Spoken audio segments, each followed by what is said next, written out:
मुख्यमंत्री कन्या विवाह योजना माध्यम राज्यर 27 जिले में 1000 ऊर्ध्व कन्यांक सामूहिक विवाह अनुष्ठित होती।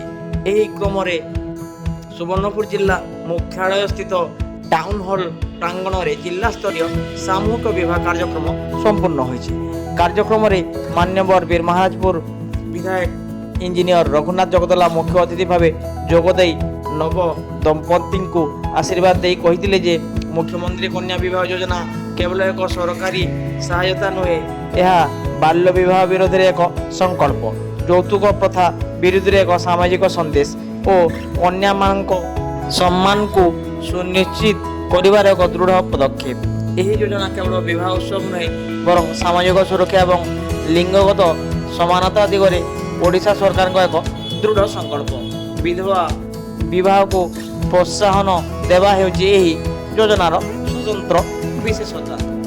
सम्मानित अतिथि भाव जिलापाल डॉक्टर नृपला साहू समेत आरक्षी अधीक्षक नारायण नायक, अतिरिक्त जिलापाल राजस्व श्री राजेंद्र माझी, अतिरिक्त जिलापाल साधारण श्रीमती अंजुलिना प्रधान, उपजिलापाल डॉक्टर सौम्या रूपा रथ, डीएसपी रेणुका सुना, जिला समाज मंगल अधिकारिणी बीणापाणी मिश्र, समाजसेवी वेणुधर दास प्रमुख मंचासीन थिले एवं नूतन दंपति को आशीर्वाद प्रदान करथिले। रेयर अनंग नेगी एवं मनोज स्वाई तत्वावधान में कार्यक्रम संपादित होइथिला। सूचनायोग्य कि सुवर्णपुर जिलार 5टी ब्लॉक रु 3टी लेखा जोड़ी आसीथिबा बेले पिनका ब्लॉक रु 2टी जोड़ी आसीथिले। सेमानक मध्य अनुसूचित जाति जनजाति संख्यालघु और साधारण वर्गर बरकन्या रही। विवाह करिथिबा समस्त 17 जन कन्या को 60,000 टंकार आर्थिक सहायता प्रदान करा जायछि। सेथि मध्यरु 45,000 टंका सीधा सड़क कन्या मानक बैंक खाता को पठा जायथिबा बेले अवशिष्ट 15,000 टंका विवाह आयोजन और परिचालना निमंते खर्च करा जायछि। एही संपूर्ण प्रक्रिया रे परिवार वर्ग एवं जिला प्रशासन तथा समाज कल्याण विभाग तत्वावधान में संपादित होइछि। विवाह संपूर्ण परे समस्त नव विवाहित दंपति यौतुक प्रथा विरुद्ध प्रतिज्ञा नेवा सह मान्यवर मुख्यमंत्री मोहन चरण माझी को धन्यवाद जणाइछन्ति।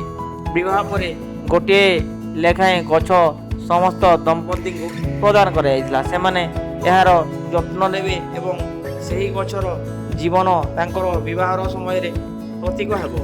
एही अवसर में इंजीनियर रघुनाथ जगदला मध्य समस्त नूतन दंपति को उपहार देइथिले। जिला ओएस एवं ओआरएस संघ तरफ मध्य सेमानकु गोटे लेखाएं आधा घंटा प्रदान करा जायतिला। कार्यक्रम में समस्त अधिकारी उपस्थित रही सामूहिक विवाह को सफल करिबारे सहयोग करथिले। आज जो प्रोग्राम चलছে मुख्यमंत्री कन्या विवाह योजना रे आम सोनपुर डिस्ट्रिक्ट रे बहुत खुश लगुच। बीरमहाराजपुर ब्लॉक ग्राम गोदनेश्वर गाँव हूँ सत्यनारायण विषय मैंने जनता कहवाक चाहूँगी जो मुख्यमंत्री द्वारा जो आयोजन कराई आम कन्या विवाह योजना से योजना सामिल होगापी